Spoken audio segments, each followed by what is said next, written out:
Rose's panel is about precision medicine, and this is about models to enable precision medicine. There won't be any talks, presentations today. This will be a discussion by the panelists here. And I'll have a few prompts for them, but before we get started, I'll introduce each one. I've actually just met Sean. So Sean Sigmund here is the Director of Business Development and Strategy for Oracle's Health Life Sciences, and their business is focused on personalized medicine. What Sean doesn't know, he may know, but actually was on the health technology or HTB team, and when I left that team, that's when I met Laura. So anyway, it's a small world. Yeah, it's a very small world. Yeah.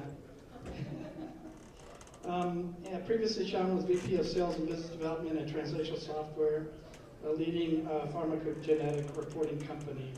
He's worked in leadership roles with Microsoft, Philips Healthcare for more than 20 years. Throughout his career, he's helped executives and clinicians understand and embrace new therapies, devices, software, and ways of working. He has a BA in economics from the University of Washington and an MBA from Seattle University. So next to him is Harveen Sethi.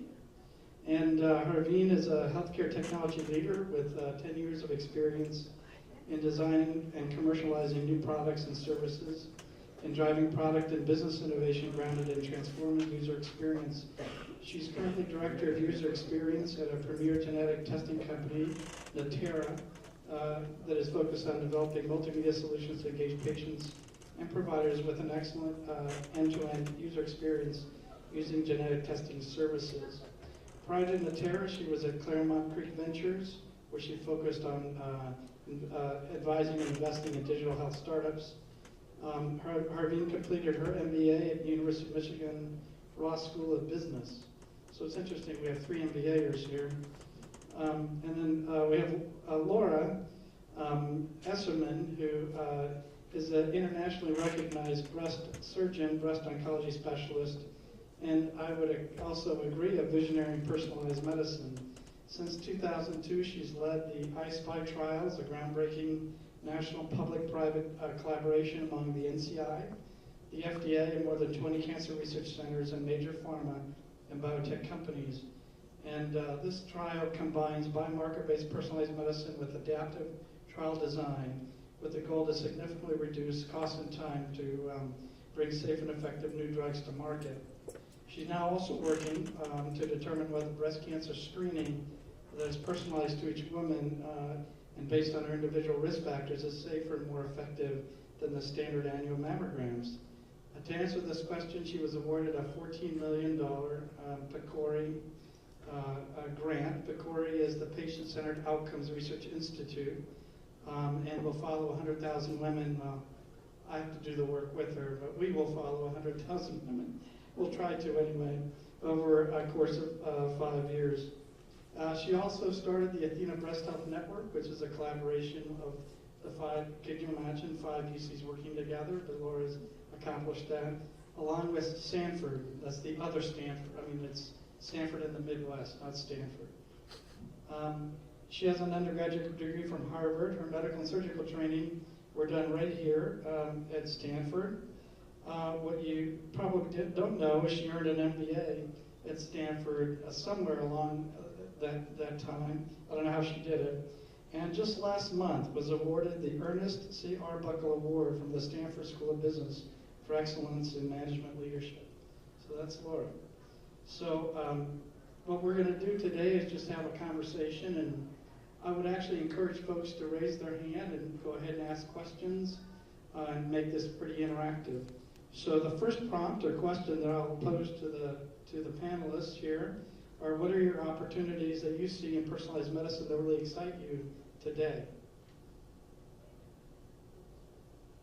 We'll just start.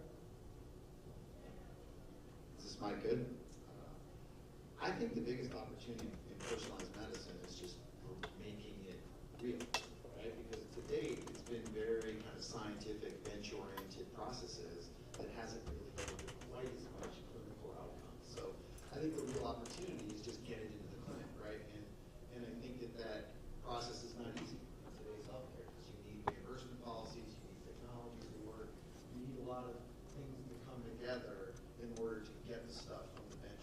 bedside. I think that's the primary work that hopefully everybody in this room is going to be working on. Certainly the stuff that Oracle does is designed to kind of either bring it together on a research basis or to study the cost effectiveness and outcomes of this effort. So I think that's the big opportunity, is just have it manifest.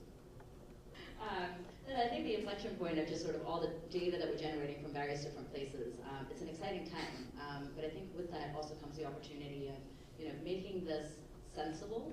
So not just making it digestible and actionable in and of them, each of the streams, but really how do we aggregate it in one platform and then make it, actionable. Most importantly for the key stakeholders in medicine would be the clinicians and the patients. And that's where I see a ton of opportunity right now. So I constantly follow all the different areas where we're generating data, but they're all disparate so far, right? We're not aggregating them, we're getting to that point. So we have EHR data that doesn't speak to data that's coming out from either wearables or more importantly from mobile health devices, like the LifeCore's EKG app, Cardia, Propeller Health with its asthma app. I think we're getting more advanced in mobile health type of devices. And then, sort of how do you integrate all of that, and then now you have all the sequencing data in the genomic space. So how do you help physicians who are so busy to really make sense of all of that in one integrated area to create sort of more of a personalized diagnostics, because I think the diagnostics area is still sort of, there's so much advancement opportunity there. And then with the personalized diagnostics, then moving into personalized medicine and really creating a personalized treatment plan for each person. And so I'll echo some of those same things. I think the opportunity, I agree completely, there's no such thing truly as precision medicine in action. It's a good catch-all term, but what do we mean by that? So when I think about precision medicine, sort of what I've always thought about as our mantra is that we want to tailor personalized care to biology, patient preference and situation, and clinical performance. And we're getting better at understanding the biology, but we have to accept that. I'll get to that in a minute. Sometimes we're pay attention to preferences. You'll notice that in all guidelines, what's absent is patient preference. And then the third thing is clinical performance. Here's where there's an incredible absence of clinical performance. We have no feedback on our performance, and I think the lesion in my mind is the way we collect information in the clinic today, which is basically we're just amassing paper information in an electronic form. It's not aggregating, it's not computable, it's not giving us information to help us really think about what we're doing, and I'm sure we'll get into that more along the course of this discussion. But, to make all of this, to make precision medicine actionable, we have to really think about what is it that we're trying to accomplish. Actually, the opportunity with precision medicine is not just to do more for people and not just to order more tests and more things, but to recognize that there's going to be more for some and hopefully quite a bit less for others. And this is really, so there's, I think, two sea changes that have to happen. We have to get out of this incredibly risk-averse strategy of being afraid to say, oh, yeah, if someone's got a 97% survival with no therapy at 20 years, I would say that's good enough to say an excellent outcome is certain. We were just putting in a genetic test forward, and the collaborator said, well, I wouldn't put certain in there. I said, well, the only thing more certain is that you're going to die. So I think that we have to get over this anxiety about, what a certainty. I mean, the thing about it is that the opportunity for us is to try and figure out how to have less morbidity, less toxic therapies, less financial toxicity for us in the system, right? And figure out how to apply the new medicines to achieve those ends. There'll be plenty of money for new things in the system if we stop wasting money on things that don't really add value, but do add toxicity and do add financial toxicity. That's the mindset we have to be in, and we have to think about innovating around healthcare value. All of us have to think about that. That's what's going to make the precision medicine field work for the people that it should. Excellent, thank you. So I want each one of you maybe to say, give me two major challenges, and you can maybe copy from each other, but not too much. but two major challenges to achieving this sort of goal of precision medicine. And I know there's probably 20, but give me the two that maybe come to your mind as particularly challenging. I think there's many. In the area where I can focus and where Oracle's got kind of time and commitment and resources kind of committed is, one is just enabling the tools to get something, to be able to do some of the analysis that Laura mentioned, which is doing some of the financial outcomes. So being able to bring these data that come from all these different tools, it's not just the Fitbits and the home devices and the capture processes, but it's what the third-party payers have and the cost of delivering care. So Oracle has developed some tools that can bring capital management, the cost and expense within the hospital or care center is delivering.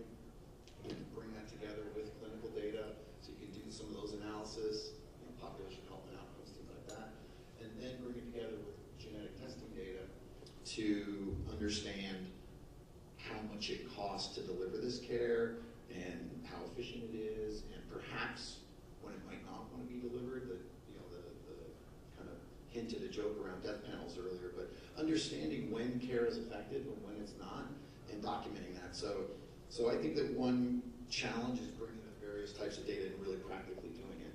And then the other is around the precision medicine initiative, just from a higher level that Timmy mentioned earlier around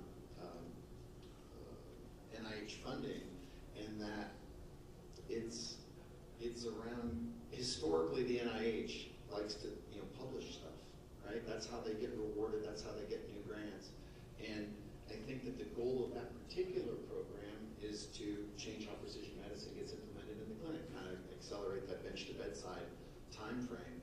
And they'll need a lot more kind of corporate collaboration in order to change, to kind of tweak the model of not just being judged on publishing a nice paper in a prestigious journal, but maybe publishing something else in kind of a business way, or publishing just outcomes, or having different types of metrics being the measure of success in academia.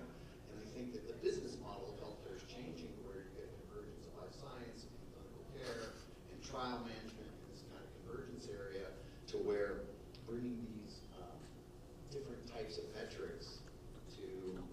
metrics together in order to assess the success of something, or a program, or an implementation plan, or even a care outcome. I totally agree with your points there, and sort of seconding that, I think one of the biggest challenges, I think, is demonstrating the value of precision medicine that doesn't feed into this perception that it's actually going to be more expensive and that it's going to create more data and more tests. In fact, I see the value of precision medicine being quite the opposite, but it takes time to demonstrate that. So, for instance, if you had more personalized diagnostics, it would actually save the cost of running 100 other diagnostic tests to figure out what was wrong with the patient. But it's going to take us time to get to that point of, we're generating data, then we need to move to that next phase in this life cycle of, analyzing data. By analyzing data, creating platforms, tools, and there are a ton of companies obviously focused on this big data analysis in the healthcare space to really make it insightful, to be able to, almost like in the IBM Watson style, right? Crunch all the data in one area from various sources and then be able to deliver more personalized insights. But that, again, is going to take time as we run these studies and really demonstrate the value of saying, actually, when you have personalized insights and personalized diagnostics, it's easier for someone to do personalized treatment. So I'll actually use an example of a company, AssureRx. I'm not sure how many people have heard of it, but it's a company. It's in the pharmacogenomics space, and the area that they first focused on, the research had come out of Mayo Clinic and Cincinnati Children's. And the initial area they focused on was in the sort of mental health area, or the post-traumatic disorders area.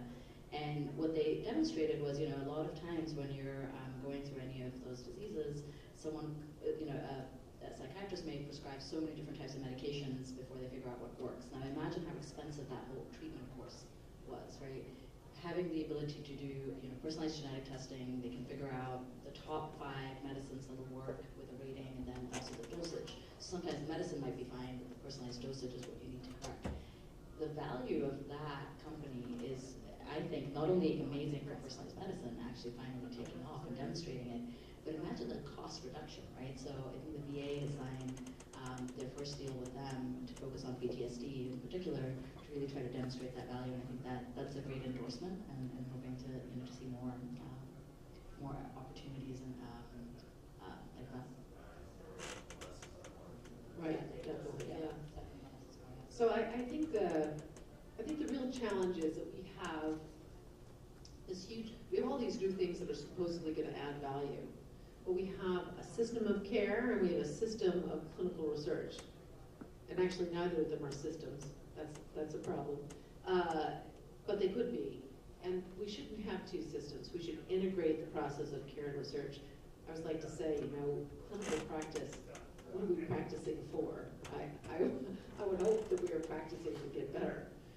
But you can't get better if you don't get feedback on what you do. It's just, basic information. But yet we do that, and we get information through like these backbreaking studies. This heroic effort to get there. There's no reason for that. So I think that the first thing is to create tools that allow us to collect data once and to use it many times, but to have this Mike and I have been working on this for 15 years. I think our currently what we call it is the one source concept, or the one source checklist. And the idea is you collect data from patients. When they are the right source, you collect data from the clinicians. If they're the right source, or from the device, or whatever it is, but you integrate these in that we're not focused on writing a note, but we're focused on having a common, shared, and trusted source of mission-critical data. Not some long laundry list that you can't delve through, but something that is a checklist that you can digest easily at a moment's notice. That would actually help you take great care of your patients.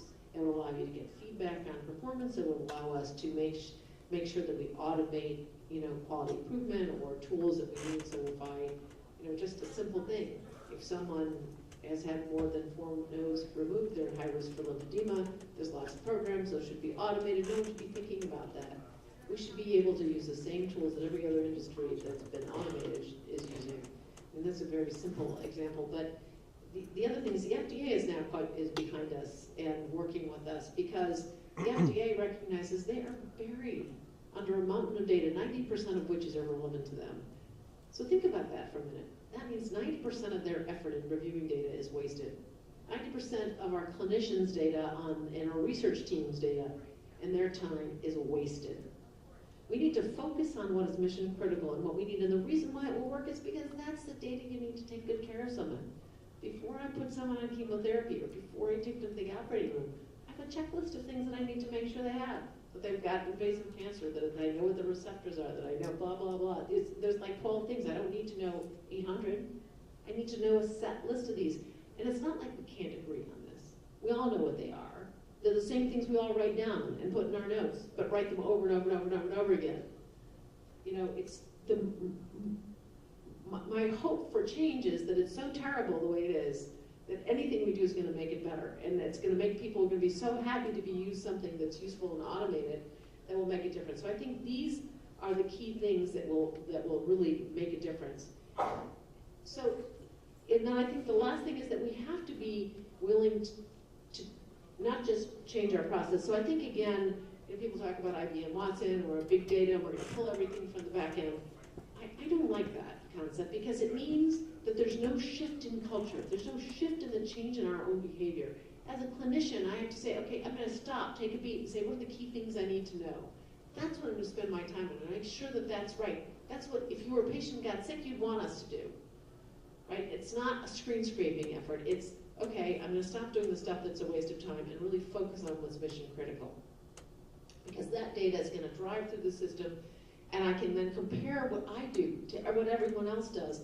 And then I can access that data and get feedback in real time. Oh, someone just had a recurrence after 4 years, and they have these kinds of receptors. What's normally happening to them? This is your living registry, your living feedback. So that's key.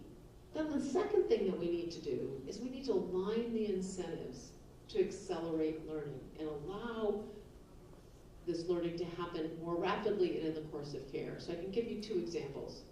One is the I-SPY trial. So why does everyone write their own trial? It's back to what you said. It's about incentives, because people get credit because they're the principal investigator of a trial, or they're the principal investigator of a grant, or they've got the contract with the drug company. But why are we doing that? We're all doing kind of the same thing. Just let it be, let it be a platform where you keep cycling in new drugs and figure it out. And then when you get the next best kind of treatment, you make that the backbone, and you keep iterating. And figure out a way to align incentives so people can work in a more collaborative way to advance the field. The second way of changing incentives is to think about who's paying for care. Why is it that it takes a research grant to make change and improvement? Why is that not part of what we do? Every good company spends 10 to 20% of their budget on R&D. In this healthcare system, where is that? It's not the NIH and the NCI's budget, because it doesn't get any, that's not even 1%. So you think about it, why isn't part of what we do just reinvested, taking the money that's already in the system and allowing this to make sense? The big screening trial, the payers are our partners, because personalized screening actually is less expensive than annual screening if we do it right. Even paying for the one-time genetic test. It's about, because it's come down to about the cost of a mammogram. So that means, who should pay for that? PCORI doesn't pay for the test. They pay for the research around it. But the people who are going to benefit downstream should. That's coverage with evidence development, or whatever you want to call it. But why shouldn't we all be invested in wanting to see something better come out? Why don't we aspire to the iPhone 8? That we have to change our system to say, look, you get some big, significant issues that everyone agrees is a big problem, and let's invest. Everyone come to the table, put their resources in, and put some resources into creating registries and supporting it as part of care. That's that idea of integrating care and research. So we have to align the incentives to make it so that we do want to find out where the opportunities are, and not make it every time someone does it, it's a brand new study, it's a brand new infrastructure, we have to pay for it all again. Let's get an infrastructure that actually works for accelerating learning in medicine. That would enable us to realize the promise of precision medicine. Great. Sean, you have a comment?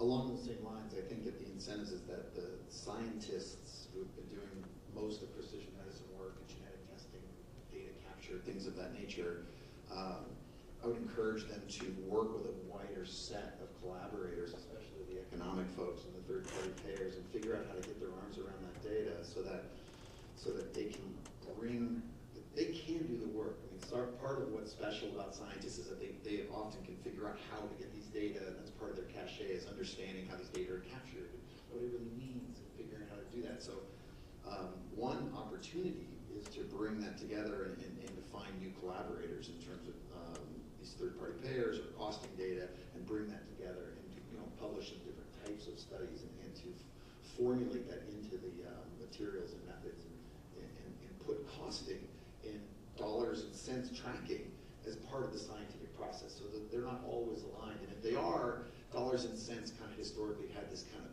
poo-poo kind of taboo area of academia, and kind of leave that for some throwaway term kind of a thing. And I think that it has to be kind of brought together in order to make some of these changes, just in terms of content. I couldn't agree more. I actually think that we need to spark innovation around healthcare value.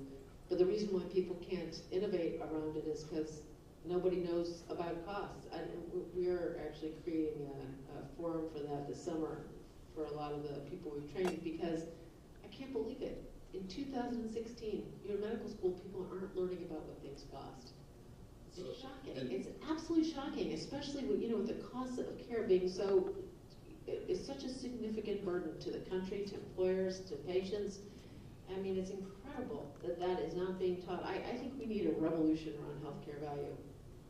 And we're not going to do it without making it transparent. But I mean, I think it's shocking. One of my patients sent me a bill for her MRI biopsy. It was like $12,000. And I went back, and it's like in the range of the charges is $10,000 to $20,000. I'm like, you gotta be kidding me. That's like 5 times more than what the entire surgery costs. I'm like, how did that happen?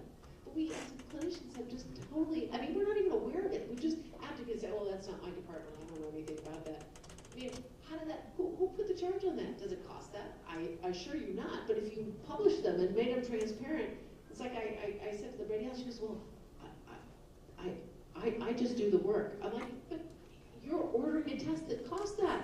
This person has an $8,000 copay. Do you think this is risky enough for them to pay that for biopsy? There's a 3% chance it might be in situ cancer, really? Oh, well, no one asked me. It's not even on people's radar. So I think we have to figure out how to break that mold. I think we've always said, oh, we should know about costs, we should be separate from that. I don't think that can happen anymore. And if you want to have new innovation and new tests, you're bringing that in. Is it going to help? Is it going to make someone's care better? Is it going to decrease morbidity? Is it going to decrease the downstream costs? I think we should be asking that. And really then going to our administrator and saying, well, who's setting costs? Why are you setting it that way? For everyone. And like everyone, in all the new companies should be thinking about that. How are you going to really make it better? How are you going to, there's only so much of the healthcare dollar to go around. How are we going to make that work for people? Just to sort of respond to that too in a bit, I think it gets back to that the conversation about demonstrating value. So if you're demonstrating value, so I know I didn't really have a chance to introduce what Natera does, but Natera is a premier genetic testing company that is focused on non-invasive tests. So previously in the prenatal testing space. So for anyone who's gone through having a baby, you might recognize during your first trimester you're offered an opportunity for amniocentesis or CVS, which is an invasive method. And so Natera offers a non-invasive, which is just basically a blood test to be screened, especially if you're in the high-risk population, but now it's actually in the average risk, not only if you're over 35, but just in general, if you're pregnant and you just want to understand if you are at risk or your baby's at risk of Down syndrome or any other genetic abnormalities, you can take this test, and it's super simple because you just have a blood test taken and you're screened for it. Now what that's preventing in terms of downstream costs is that non-invasive test is much easier, as you can imagine. You just go in for a blood test to have that information interpreted, versus having to go in for amnio or CVS without even knowing if you really need it. So you go through a first-time screening, which is an easy process, and if then you're at high risk, which is usually like less than 0.5% of the population in that age category that is actually high risk, only they then go for something further, which is an invasive diagnostic like amniocentesis. So in terms of demonstrating value, I think the reason that area has picked up a lot in non-invasive prenatal testing is because people want something sooner. So now Natera wants to, sort of leverage the same type of technology, the same sort of early screening to be able to prevent further costs of more invasive diagnostics in the cancer space. One, demonstrating value because who wouldn't want to know much sooner, before, with liquid biopsy to be able to know. I'll take you on that. Okay. Bring it, Laura. And people say to me, oh, I can find a cancer when it's a single cell. I said, please don't. Yeah. So let me tell you, here's the problem. It's not cancer, yes or no. It's cancer, what type or not. Yeah.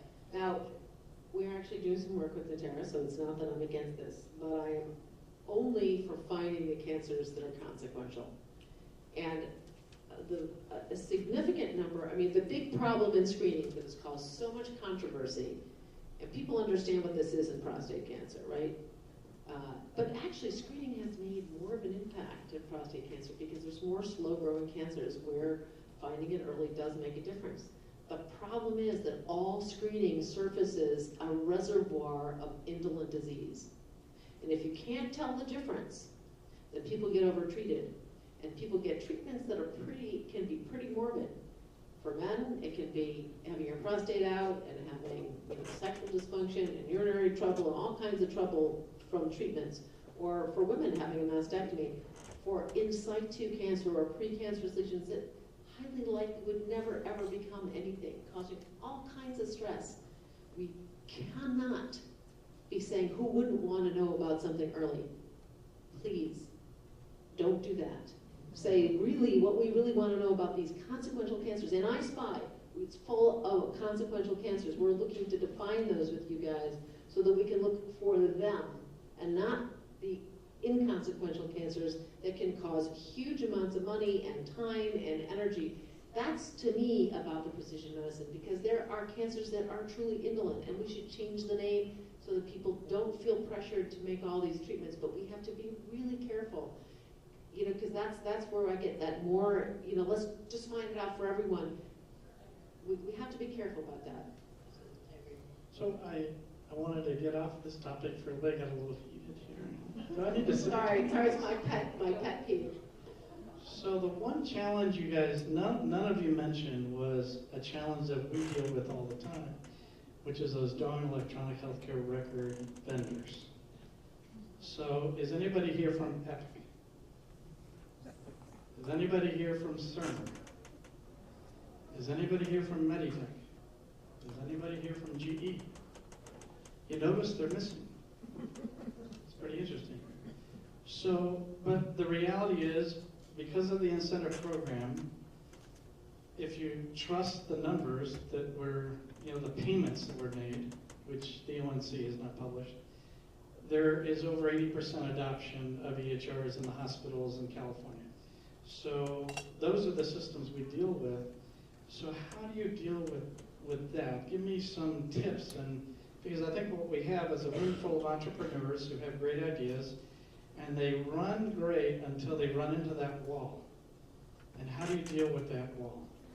Well, it's a little self-serving, because that's pretty much what the Oracle business unit that I work in does, is they take data out of Epic and Cerner, whether it be their warehouse or not, Clarity or whatever, and through some old-fashioned elbow grease and ETL work, can normalize that data. They can bring it together with the payer data, bring it together with some of the costing data, and in the work that I promote as a biz dev guy, bring it together with genetic testing data, so you can look at the cost of doing tests. But mostly the genetic testing and the clinical data comes together. That's one research tool that Oracle's built, and then the costing data and the payer data, and normalizing that with the clinical data to try to do some create a platform that then applications, mostly it's our third-party partners, people like KPMGs and Deloitte's of the world that build dashboards and visualization tools on a strategic basis for healthcare systems to look at their costing and how much it costs to treat certain disease states, or how much certain protocols are addressing or costing. So we've done some of that work, and we believe that if we make it easier and mature our APIs, Oracle previously has not had fantastic APIs. We've kind of kludged them together with this SI hub. But as APIs are becoming more and more required and expected, those are coming, and so there'll be a more, I don't know, robust might be kind of an easy word, but more true platform to where third-party tools can ping that data that's been brought together and enable more cost-effective, faster, more iterative way to do those types of analysis. So I think that's the opportunity. And because we also do a lot of clinical trial management, electronic data capture for trials, bringing that data together, we haven't been able to pull that off yet. But we're working very hard to kind of be able to bring that data together too. So I, as I focus on user experience, one of my biggest passions is how do you make things extremely easy to use, intuitive, helpful, and obviously, to deliver quick insights, actionable, and all of that. So one of the things that I focus on is making data digestible and actionable, both for clinicians as well as patients. So the EHR question is interesting because we actually do, Natera integrates with the EMR companies of our clinics. So our customers are obviously the clinicians. We want to do whatever we can to make it easy for them to order our tests and get the results back so that they can focus most of their time on just managing their patient. So we've actually kicked off all these integrations with various different EMR vendors. So you probably won't find me, I have nothing any of them.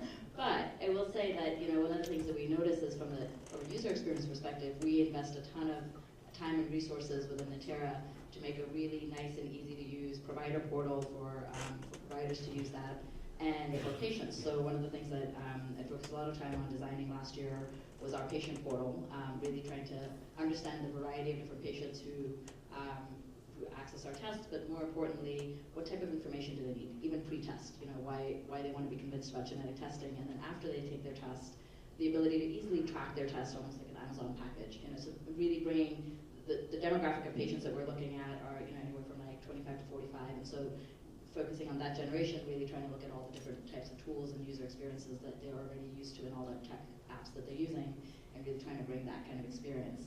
And then the ability to download the report in a really nice interface, and even simple things like looking at redesigning our report format. So if any of you have ever gone through the healthcare system and look at a typical, I don't understand how to read my lab reports when I get them back from LabCorp request.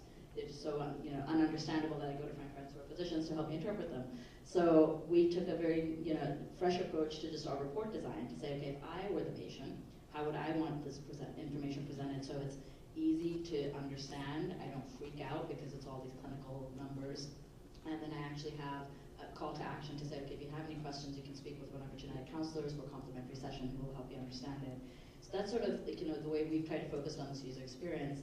Now, when it comes to integrating with EMR companies, of course, we have that challenge where we can no longer control that user experience being so elegant and intuitive.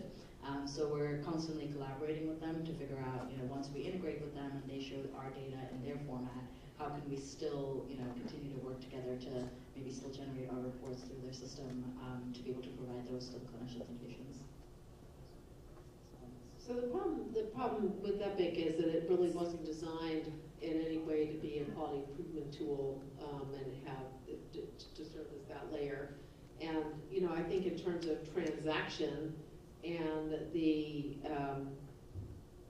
I think that the EMRs can stay doing that. They make it easy to sort of pull up patients and find things. But in order to do this kind of stuff we've talked about before, they're not able to do that. And we've thought about that there should be an easy enough way to use tools that are standards for checklists and things that everyone can use. And honestly, the point is trying to get the kinds of tools that can be used no matter what system you have. So things like retrieve form for data capture or other standards that are being put into the market that will allow you to say, okay, if I'm using this kind of maneuver, and Mike, you could elaborate on this, that that's a layer on, or it's an add-on. As long as I'm using a data standard, then I should be able to make it seamless for the clinician or the person who's in there to be able to access information from patients or key information from the clinicians and then have it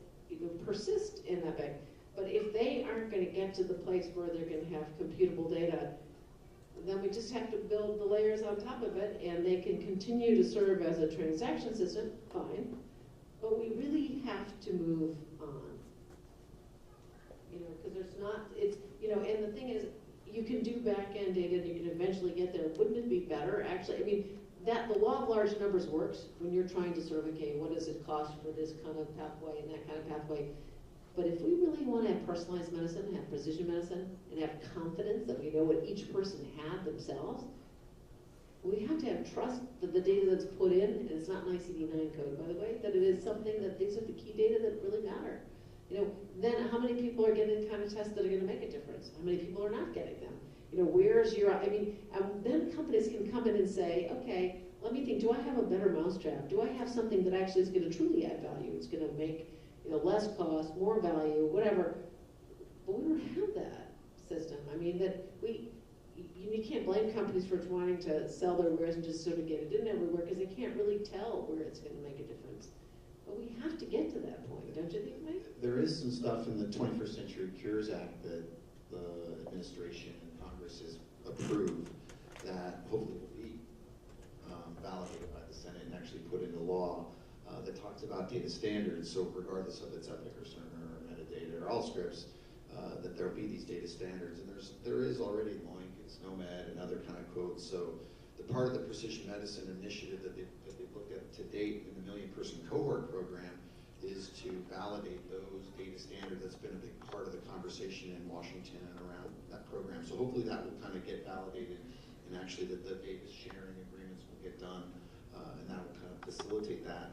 And precision medicine can become kind of a broad demonstration project in a way for broader national medical data management supporting that. Then you can start to share data in a wider range and use precision medicine as a demonstration project for the billions and billions Right. of dollars at CMS. Precise information in, precise information out. But then we need to also say, look, let's have a health record number for everyone. Let's have that. Let's just say anyone who wants to use checklists and uses data like retrieve form for data capture should work. Every EMR system must be required to interface with those tools. I think those two things and forcing, a more precise way to code your trial so you can automate, trial matching, so you can automate the transfer of data into case report forms. All that stuff should be automated. It's 2016, there's just no reason for it. Anyway, why don't you go on, Excellent. Mike? This So, is an area you know. Well, what's interesting, what you're saying is really precision medicine requires precise data, right? And we really don't have very precise data. So I have some questions in the audience that we'd like to entertain. To add one more thing to this, because there's one area that we haven't talked so much about, and even as we talk about EMR data, is quantified self. And so, quantified self has taken off on its own faster than anyone can keep up with, right, as a phenomenon, which I'm very excited about. I'm a QS geek. But What is, I haven't seen, yeah. Laura has her, but the reason I say this is with the EMR companies, even though they're now starting to focus on what do we do with all the data coming out from genetic tests, I'm still not seeing an incredible amount of sophistication in when we talk about aggregating all the data to make it one sort of continuous monitoring platform rather than the static monitoring platform. So, with EMR data, that's great, but it's still always been sort of this one point in time data collection, if you go in for your annual exam, versus any sort of continuous feed of data. And genetics data can give you one other perspective, but I really think that there's an important value in the ability to continuously monitor something, especially if you're at risk for a particular disease. And that's an area that I haven't seen an incredible amount of sophistication in, and I'd say for any of the entrepreneurs in the room, that's really a huge opportunity, but not quantified self in a silo. And I think that's where I've seen a lot of companies just sort of focus on that. It really, at some point, you need to be able to integrate with all the others to help clinicians make sense of that data. Great, so we have one question back there and one here, so we'll start with the gentleman in the middle there. Yes, I have a question, but before I ask the question, I have to make a statement as a patient. I take exception to one of the comments earlier made about screening. I've been working in healthcare for 10 years, and coincidentally, I've been a cancer survivor for 10 years. I was diagnosed with prostate cancer 10 years ago, and PSA screening saved my life. I'm convinced of that. At least it's extended my life by 10 or 20 years, because I had an aggressive form of prostate cancer. One of the problems with that particular disease is there are no black and white answers. Every single case is unique. I've talked to at least 200 fellow prostate cancer survivors over the last 10 years. Some of those have elected for active surveillance, which is a very popular choice these days if your scores indicate that you may not have an aggressive form of prostate cancer. But we don't have perfection yet in determining which of those cases is going to kill you. And until we have that perfection, I can tell you, I have not talked with one cancer survivor, whether it was prostate cancer or other cancer, who said, gosh, I wish they hadn't screened for cancer. I wish I would have known.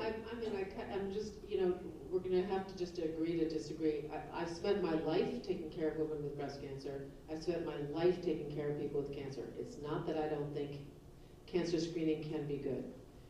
I understand that I'm actually running a 100,000 person trial of comparing personalized screening to annual screening. What I was saying is it makes a difference. People with a Gleason 3+3 prostate cancer, when watched with active surveillance, have a 97% 10-year survival. That's not the person who has an aggressive form of prostate cancer, Gleason 3+4 or 4+4 or something else is a very different thing. No one's talking about that. If you recall, I said that actually screening can make a bigger difference actually probably in prostate cancer because there's more slower growing cancers. The challenge for us is to make sure that we identify people who have more indolent forms of the disease, of which we actually have much more accuracy than you would understand. On the fringes, we have that. So what makes it personalized is being able to make sure that when we diagnose it, we can do what's appropriate. That's what makes the screening work, and there are huge advances being made in prostate cancer of personalizing, looking at people's genomics, looking at SNPs, the small variation in screening. So it's not that I don't believe in screening. I think we can do much better with screening by personalizing it and by making sure that when we diagnose it, we can do a better job of understanding the behavior. That's what the promise of these genetic companies are, the genomics companies, about trying to understand the host and the proclivity of the kind of risk they have, the kind of cancers they have. So I want to make it clear, it's not that I'm against screening. I would like to improve screening, and I think there's a lot of room for it, and I'm sure everyone would agree with that. We're just trying to make it better. I think And both with you more. Yes, I do have a question. On this campus a few years ago, I attended, I think it was a Grand Rounds event on population health care. And one of the speakers was a doctor from Israel, and he described the healthcare system in Israel. And in Israel, there's one database for the entire country, and every patient is in that database. So if you move around the country, if you switch doctors, it doesn't matter, all of your data is in that one database. And that facilitates not only some personalized care of patients. Every woman in the country when she turns 50 starts getting emails saying, here's when your appointment is for a mammogram. If that's not convenient for you, let us know, etc. But it also provides an amazing amount of data upon which you can do correlations between treatments and outcomes that could significantly limit the number of clinical studies needed that we spend money on in this country. Is it not possible for a country to put the first man on the moon to have one national database? I think that's a It's like that's a question that could take hours to answer. I think the fair answer today is that apparently is not possible. Someone says, For what a do you think of variety the of healthcare reasons. system? I think it would be a good idea. I don't think anybody has stopped hoping for that, but I think there are a lot of reasons why it's been a challenge.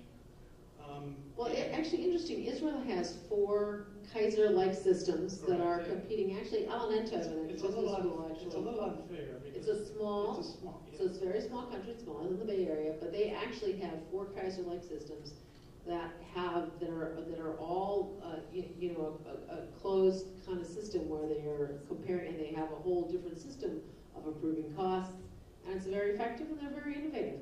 If you'll notice in the dialogues and debates about healthcare systems, we have a proclivity of wanting to believe that American systems are, American exceptionalism, that we're always better than other countries. And we don't want to look at Netherlands, we don't want to look at, countries like Israel or places that actually have done a better job. I think that's also important for us as a country to not be afraid to look outside, or people in healthcare not to look outside our own industry and say, wow, have people solved this problem in other industries and made it a lot better? Absolutely. So let's get on with it. We have a few minutes here. I think I'll just make one quick comment. I think if healthcare were not a political football, I think we'd do a lot better.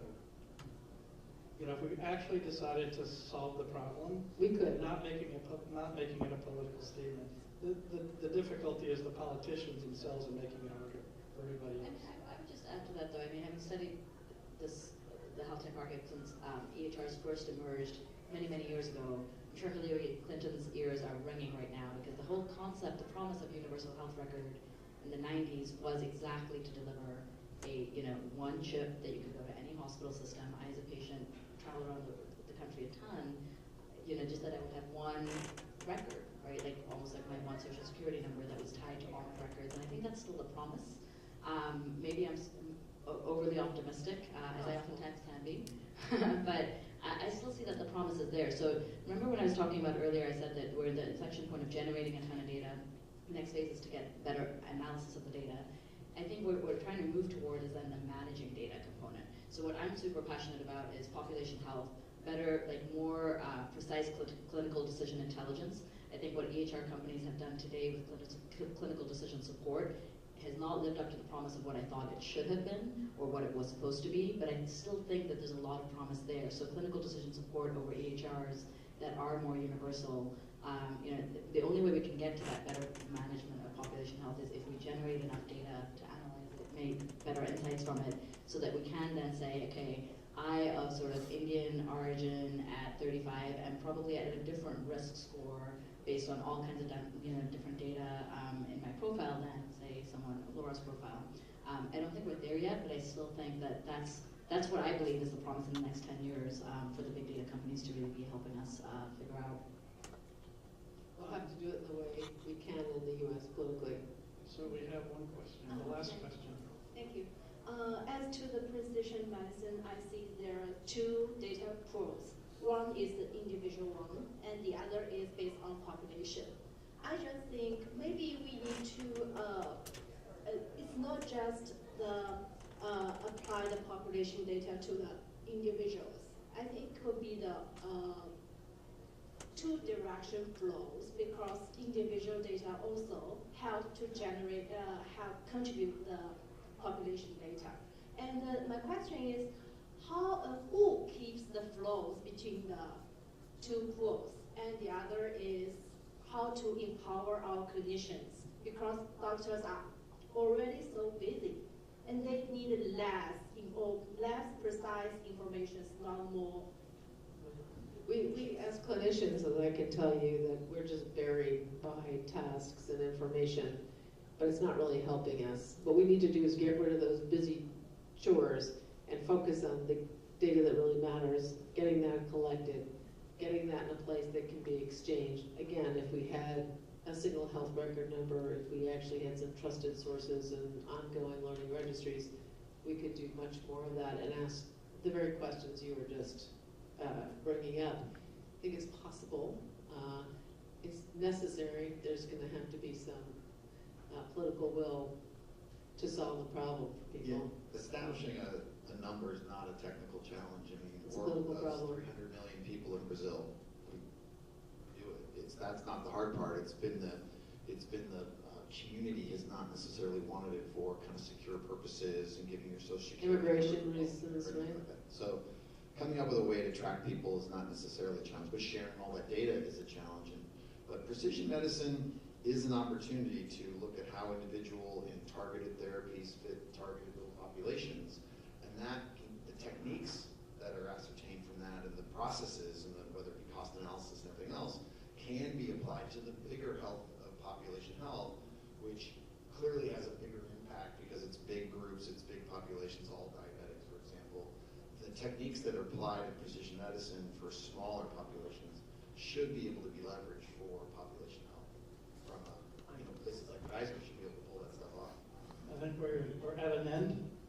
I want to thank the panelists and thank the audience for some great questions and comments. So let's give them a big hand. And ask the panelists to come outside for questions so we can get the other panel up.